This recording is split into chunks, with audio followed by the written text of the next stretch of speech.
everybody. Welcome to Ministry Mondays with Meg. I'm Meg. I am Reverend Meg Biddle, National Coordinator of Ministry Life here at ABHMS, the American Baptist Home Mission Societies. I am ABC clergy, and it is my joy to welcome you to the show today. Ministry Mondays is just a place for people to tell their stories about ministry, because ministry occurs far more often than what's going on, in those behind the traditional walls of the church on Sundays. So this is just a place to come in and learn more about how people serve. I am very excited today for my guest. My guest, welcome Reverend LaKesha Womack, who is founder of Rethinking Church Strategies. Hey, LaKesha. She is also the executive director of the Rethinking Church Foundation, editor-in-chief of Ministry Matters magazine. She is an ordained deacon in the African Methodist Episcopal Zion Church. And I think I got everything, maybe. Oh, and she's also like author of like 20 books. I mean, so Google her. She's like really awesome. LaKesha, welcome. Thank you for being here. Thank you so much for having me. And folks, if you happen to be watching us live, feel free, if you have a question for LaKesha, to like pop it in the chat. You're welcome to do so. But so LaKesha, for people who don't know you, don't know about all the wonderful things that you do, will you introduce yourself, say a little bit about you and what you do? Yeah, well, thanks again for having me on your show. I am Reverend LaKesha Womack.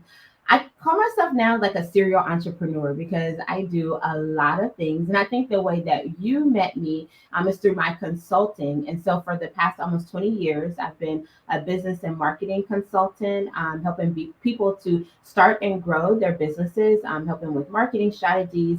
Also, I'm doing some church growth consulting. So I go into local churches, which is where I love to work the most, and work with congregations to help them rethink how they engage with their congregations and their communities. And through all of that, I believe in like teach what you know. And so I understand that there are a lot of people who may never get to meet me. And so that's where like the writing really came in. It's like, so for people who don't come to a workshop or who don't get a chance to interact with me, like there's a book for that. And so that's one of the reasons why I love to write, love to blog when I have time, but really like to share knowledge.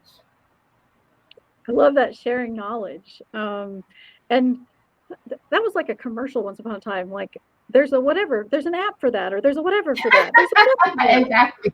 There's a book for That's fantastic. Yeah. Don't know me or want to know about this thing? There's a book for that. That's fantastic. I guess that is why you're good at what you do. So speaking of being good at what you do, somebody who's written 20 books or whatever, it's serial entrepreneur. One, entrepreneur is a hard word to say sometimes. But so how did you get started in all of this? Like, did you just wake up one day and you're like, I want to do this? Kind of, sort of. So I am a mom by choice. So I have a 17-year-old son. And when I decided to become a mom, I was very intentional about how I wanted to parent him.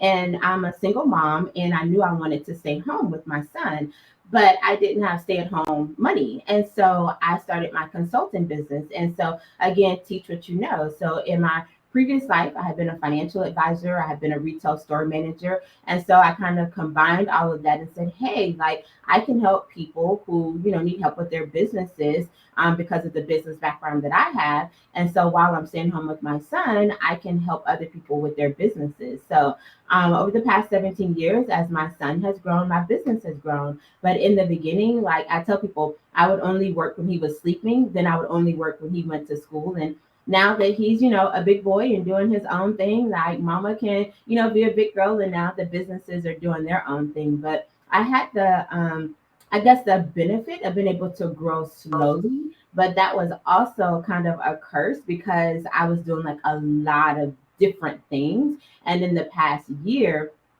some people have noticed, they're like, oh my goodness, you're not on social media anymore. But it was just like I was doing so much, like I really had to take a step back to say, like, all right, what are we really gonna focus on? So it wasn't like, a thing over here and a thing over here and a thing over there, but really like taking a step back to focus in. So that's the season I'm in right now.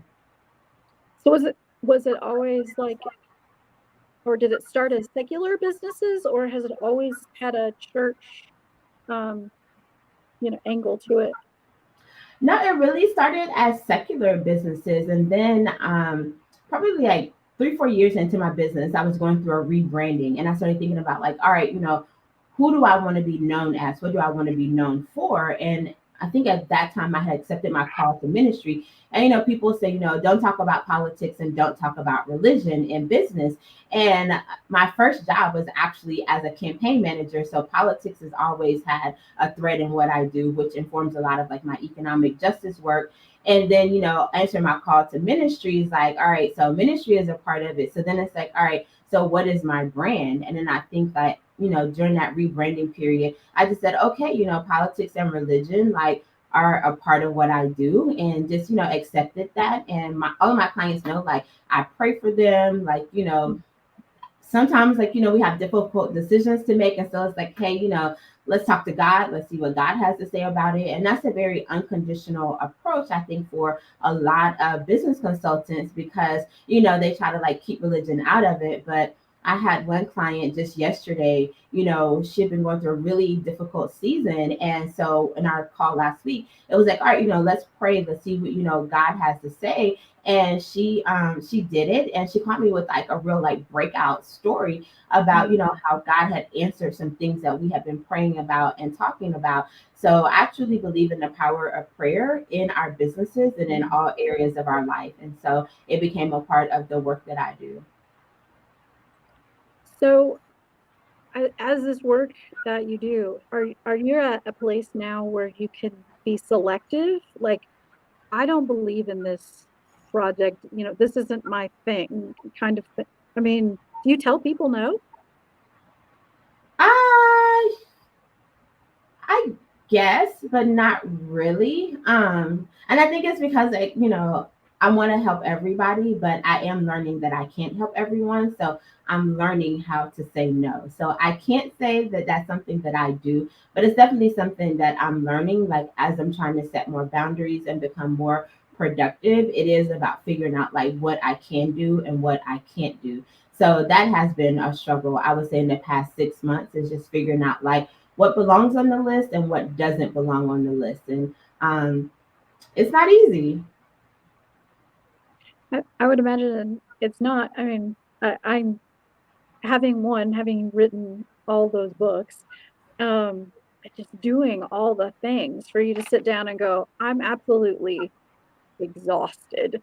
Um, and so how do you sit there and go, okay, this this is somewhere I want to invest myself, my time, my energy, and but not this thing. I'm okay with giving that up. What's that kind of process look like?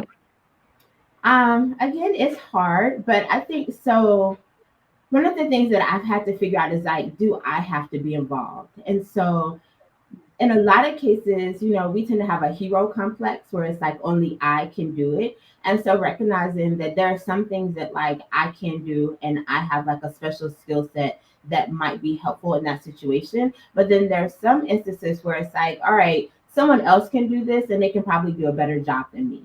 And a lot of times, like, we don't have the humility to recognize that like we don't have to be the person. And so just like taking that step back to say, like, do I have to be the person? And sometimes I don't have to be the person. And so, I might recommend like, hey, I can't do this, but here are like some other people who might be a good fit for you. But it is like it's hard because when you want to help people, you want to help everybody, and sometimes like you end up overextended, and like you said, like you have to rest and you have to have time to replenish yourself. And I'm still a mom to a teenager who like I thought would need me less at this point in his life, but kind of needs me a little bit more, but in a different way. So it's been a lot of adjusting to figure out like, all right, how do I remain present for this person that I've been here for like 17 years? And I can't just be like, all right, you're on your own now, and then be present for myself and be present for, my community and my friends and my family, and still like do all the work. So I wish I could say I had it figured out. And maybe once I figure it out, like that might be book number 21. Like, how do you do all the things and still maintain your sanity? But I don't know yet. So I would read that one. I mean, how do you me do too. all the things? And I guess chapter 1 would be you don't, Right, right. Yeah, Um, yeah. spoiler alert, folks, you don't. You can't do all the things and maintain your sanity. Uh, so all this was really born out of the mom thing. That's how that's your why when people are like, why would you do this? Was all because I have a kid and I choose to be a mom and Yeah. Yeah, that's yeah. when I started. Like the ministry part is a little bit different. So when I decided to have my son, I left Nashville and moved back to Alabama, small town, southern Alabama. I think it's like 8,000 people in the whole county. And my mom's like very involved in Christian education. And I tell the story all the time. Like she would go to like afternoon services. So it wasn't enough for us to go to service in the morning, but we had to go to at least one afternoon service, sometimes two. And the only thing that kept me going was like I knew there was going to be food. So people who know me know I love food. So I knew there was going to be like some fried chicken and somebody was going to bake a cake. So I was like, you know what? If I can get food out of this, like I'll stick with it. But as I was like going to all these church services and traveling around the church, I noticed a lack of young adult presence in our church. And so I think I was in my late 20s, early 30s at the time, I ended up becoming a representative on a national committee in our denomination for our young adults. And so it gave me an opportunity to travel the church even more and to start, understanding like, well, why aren't there young adults in the church and what is it that we're missing? And so that's kind of where the Rethinking Church was birthed out of, is like, we need to rethink how we're engaging our congregations and communities if we're truly serious about growing our churches. And so that's moving from like, programs to ministry, moving from being insular into, being more external. So how do we rethink what we're doing so that we can have impact in our communities and not just do like service projects and then wonder why people don't come? So it's a lot of, being transformed by your mindset. So that's where the rethinking comes in. And then also, understanding like, how do we love our neighbor? Like, the love of Christ is supposed to be an unconditional love. It's not, well, I love you as long as you're straight, or I love you as long as you dress this way, or I love you as long as, like, our job is just to love. Like, it's our job is not to put conditions on that love. And and a lot of people are just like, yeah, yeah, yeah. But then when you look at like the work that they do, you have to sometimes say, you have some internal biases against the communities that you're trying to serve. So how are those things like impacting your ability to develop relationship and to truly love? So we have a lot of fun, in the sessions. We have some hard conversations, but most of the churches that I work with, I truly feel like they're better after, we have these conversations. Yeah, I like this is my heart, like right here, like all is all. And if we're gonna be the church, then be the church that loves, not loves with conditions, not love as long as you're like us. Right. Come to our church and we'll love you as long as you change to look like everybody else, kind of thing. So I I really appreciate that. Is it do they wait until they're like, do churches tend to wait until they are in huge trouble, or do we have churches that are recognizing, hey, ministry is changing? We can't quite figure it out. We need somebody to help us along, or is it a both and? It's typically churches who recognize that they need to change, because honestly, by the church reaches the point where there's little to no hope, they don't typically have the resources to hire a consultant, which is, really sad. And, I would love to have some type of grant program that would allow me to go into, those churches that really need the help. And so for me, that has been kind of like the struggle with the work, because as much as I love working with the churches that have the budget, they also have the budget to make different decisions. Whereas those churches that are struggling and don't have the budget, they also don't have the budget to hire help. And so, I'm a firm believer that most of us are out here just doing the best that we can. Like, I don't think that people intentionally, ruin churches, or watch their members deplete and don't want to do anything about it. But a lot of times they don't know what to do about it. And so they end up doing what they've always done, which is, hey, we're going to have a revival, or hey, we're going to invite people to come to the church. But there's no real strategy to identify, well, what are we missing? Because even if we're having a revival, even if we're inviting people to come, there's some reason why they might come, but they're not staying. There's some reason why people are coming, but they're not joining. So at what point do we do like that type of work? And a lot of times the churches who don't have the resources aren't able to really do that work. So that's one of the reasons why we have a workbook on rethinking church, like, and it's strategies to help them have those guided conversations. And it's like, $10 for them to buy the workbook. And I intentionally made it inexpensive because I want people to have access to the knowledge. So even if you can't hire a consultant, like, go on Amazon, buy a copy of the workbook for, each of your leadership members. And then you all sit down and go through those steps. And it's like an action plan, like, all right, here's what we need to look at. Like, what are we going to do differently? What are some strategies? And then work within your team. But a lot of people just continue doing what they've been doing, expecting a different result. And we all know that's the definition of insanity. Right. Right. Yeah. I mean, I've been a pastor at two churches. I know, I know. Or there's that belief that, hey, we got a young pastor that's got three kids, that's gonna change. And you heard it in seminary, but then when it becomes you, you're Yeah, just yeah. like, oh my gosh, I'm a thing. Like I am I'm a seminary story.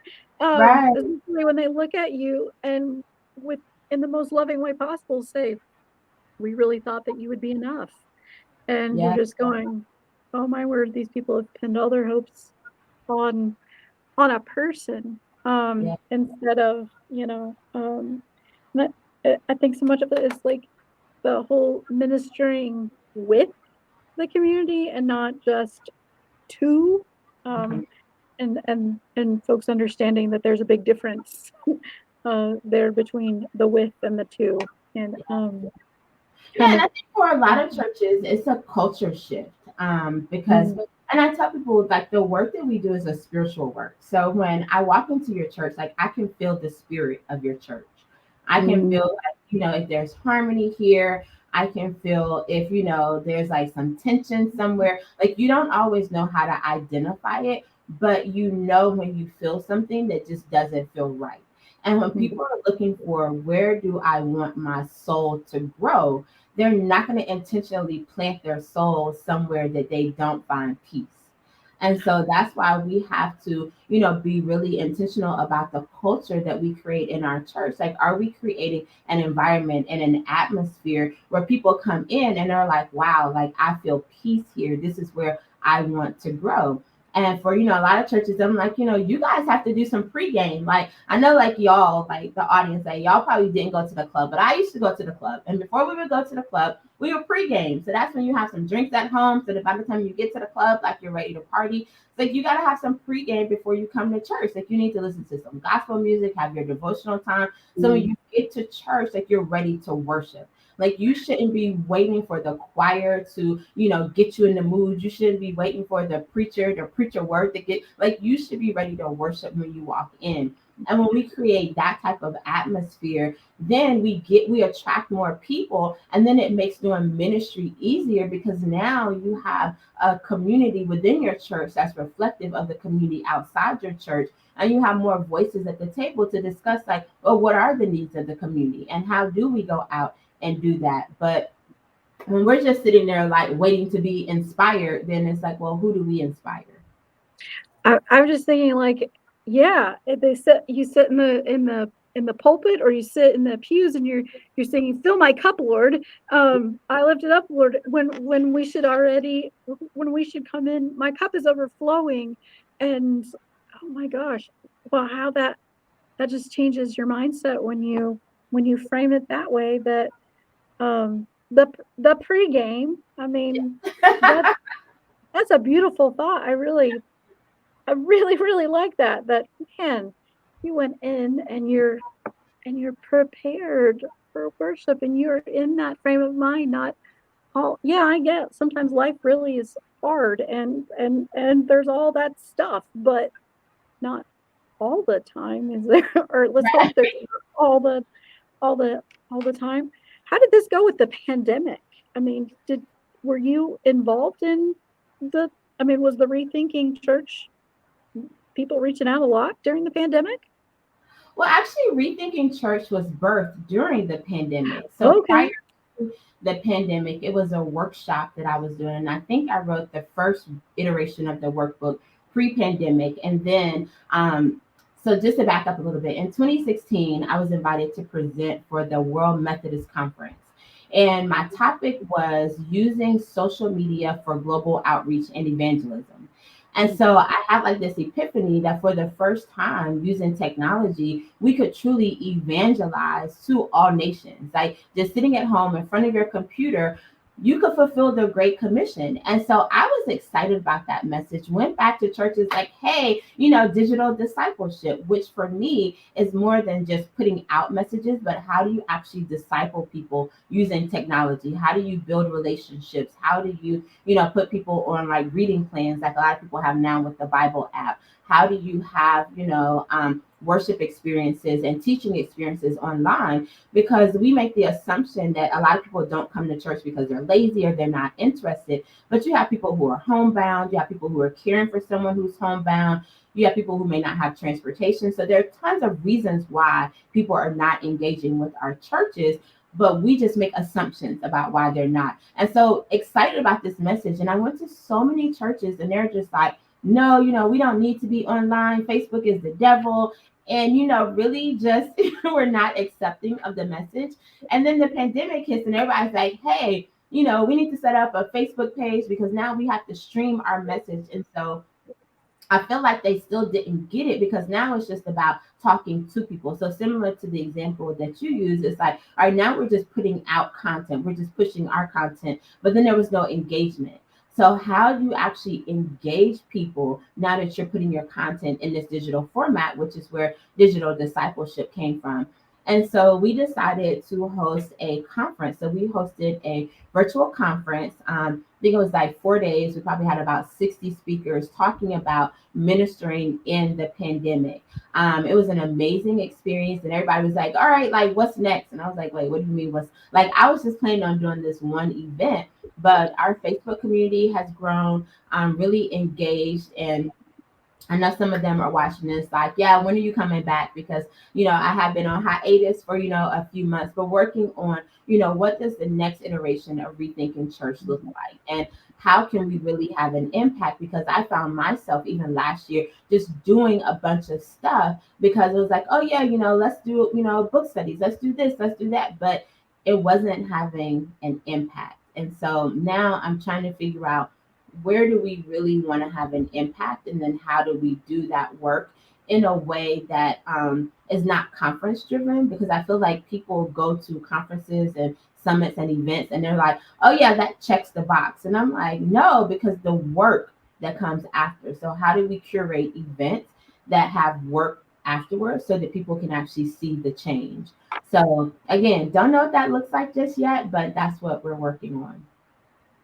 So not just the content, the application, what you take home, what did you get out of what you just did? You didn't just show up for the t-shirt or for the whatever. No, I like that. I like that. It's a great question to ask people is, okay, now that you've gone through this thing, where do you feel God leading you? Wow. You're just like this fountain, this wealth of of information and inspiration, really. And I hope that you are encouraged by others that you have the opportunity to work with, because um, yeah, it really does bring me a lot of hope for the future of the church to go, hey, we've got the LaKeshas of the world here going. There's still more work to be done. Just Yeah, you yeah. know, um, I really appreciate that. yeah. Um, so I know that we're kind of like wrapping. Is there a favorite part of your job that you do when you go out? Is it the people? Is that what keeps you doing?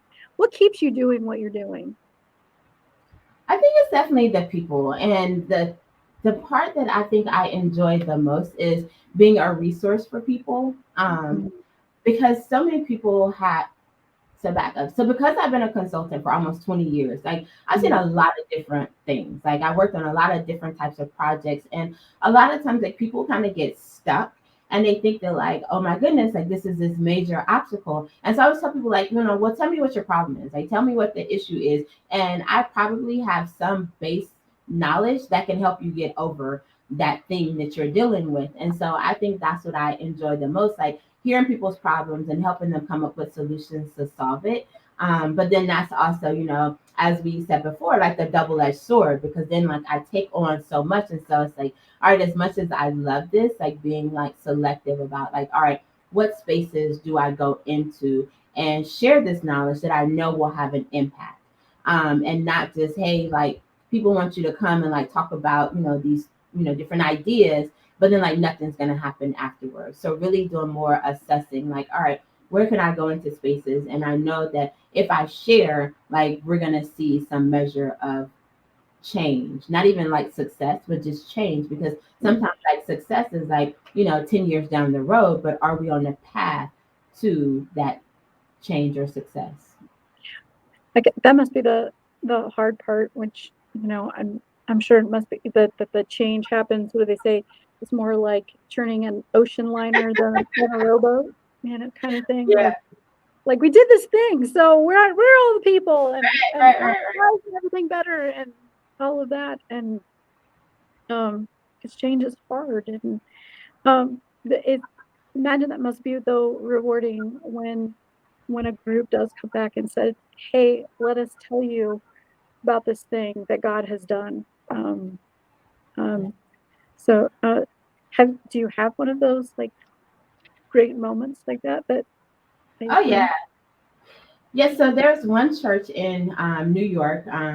Reverend Dr. Brandon McLaughlin is the pastor, and I had been a mentor for him and his wife for some years before they were assigned the church. And when he went there, he called me to come in and do some leadership development training with them. And they were dealing with a lot of different issues that, really felt overwhelming for them. And we were able to come together and have some, real conversations about the changes that needed to happen, and they started making those changes. And I just talked to him, I think like last week, and he was just telling me about like all the great works that, and that's one of their hashtags, like great works, all the great works that, are happening in their community just because their members were open to doing things differently and rethinking how they were doing church. So their church is growing. They were, thriving during the pandemic because we had talked about the digital discipleship. They set their website up, they had a Facebook presence. So they were doing like exercise classes on Saturday using Zoom throughout the pandemic. They were finding some really innovative ways to keep their community connected. And so they haven't missed a beat. And he's definitely like one of many like success stories, but the one that definitely comes to mind. Um, so as we kind of wrap up, I am going to ask the joy question, so that's coming in just a moment. Um, but I want to make sure that if people want to find out more information from you, is the best way is to reach out through the Rethinking Church Strategies website. Yep, Is that yep, that the best way? yep. So rethinkingchurchstrategies.com. If you want to reach out to LaKesha and are interested in finding out more, also Google her. Everything she's done is on there, and it's really amazing. And I'm a little fangirl, so um, say that. So now for my favorite part, the joy question. So think about everything that you do. What brings you joy? being a mom. Like I Mm. absolutely love being a mom. My son is so much like me in so many different ways, and so it's kind of interesting seeing yourself outside of your body. But he's very like headstrong and decisive, and just has a very um, strong sense of himself. And I feel blessed to be his custodian. I Mm. tell people, as a parent, I don't see myself as like, this authoritarian presence in his life, but I'm here to like provide him with guidance, to help him with like decision making, to build his critical thinking skills. And sometimes we get it right, sometimes I'm just like, wait, what happened? But just to be on like this journey with him and watching the person that he's becoming, like that is truly my joy. And to be able to structure my schedule around being his mother. My first priority is, of course, God, but my second priority is definitely like him and making sure that he's whole, healthy, and happy. So, doing that, even when, some days I might want to strangle him, but most days like, we're good. Most days are good. So, that's what brings me joy. Yeah, I have 3 of them, so I get those days that you're Yeah, like yeah. You're just like, wait, you're just like, like, "Can I let them walk home?" Because I really just don't. Yeah. I cannot Yeah. imagine having three. So, I'm gonna send out some extra prayers for you on Oh that my one. Because me and the god. water, just like, ooh, Um, well, I have appreciated this time with you so much. This is my favorite part of my job, and it really does bring me joy. For those who are watching, my guest today has been Reverend LaKesha Womack, founder of Rethinking Church Strategies, and just one more time with her website there. If you'd like to watch more episodes of Ministry Mondays with Meg, you could find me on YouTube at Ministry Mondays with Meg. And I'm also on Instagram. Same thing at Ministry Mondays with Meg. I know, like genius, right? So um, I also want to say thank you to ABHMS for letting me find something that brings me such joy and to share other people's stories with other people. Um, and we will be back next Monday at 11 a.m. Eastern Time with our next episode. So thank you for watching. And LaKesha, again, thank you so much for your time. thank you. Thanks for watching.